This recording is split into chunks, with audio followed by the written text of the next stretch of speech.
بسم اللہ الرحمن الرحیم نحمده ونصلی علی رسولہ الکریم اما بعد۔ بڑے دکھ کے ساتھ، درد دل کے ساتھ کچھ الفاظ، کچھ جملے اپنی زبان سے آج نکال رہا ہوں۔ ان دنوں میں ہمارے بہت جید علماء اور محبوب کئی علماء دوست اس دنیا سے اگلے جہان کو چلے گئے، اللہ ان کو غریق رحمت فرمائے۔ کل پرسوں برمنگھم انگلینڈ میں قاری تصور الحق مدنی صاحب رحمۃ اللہ ہمارے بہت اچھے دوست، مہربان تھے، علماء کے قدردان تھے، بلکہ انگلینڈ میں آنے والے ہر عالم دین کے میزبان تھے، محسن تھے۔ ان کا برین ہیمریج سے انتقال ہوا، اللہ ان کی مغفرت فرمائے۔ کل ہی ان کی تعزیت کے لیے ان کے بھائی کو میں نے فون کیا،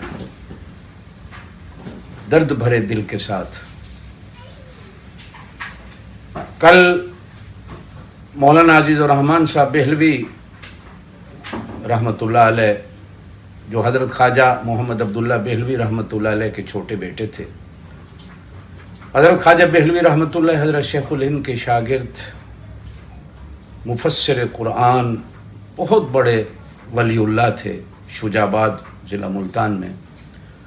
حضرت خواجہ فضل علی قریشی رحمۃ اللہ علیہ کے اجل بڑے خلفاء میں سے تھے، نقشبندی سلسلے کے بزرگ تھے۔ کل ان کے بیٹے کا انتقال ہوا، مولانا عزیز الرحمان بہلوی کا۔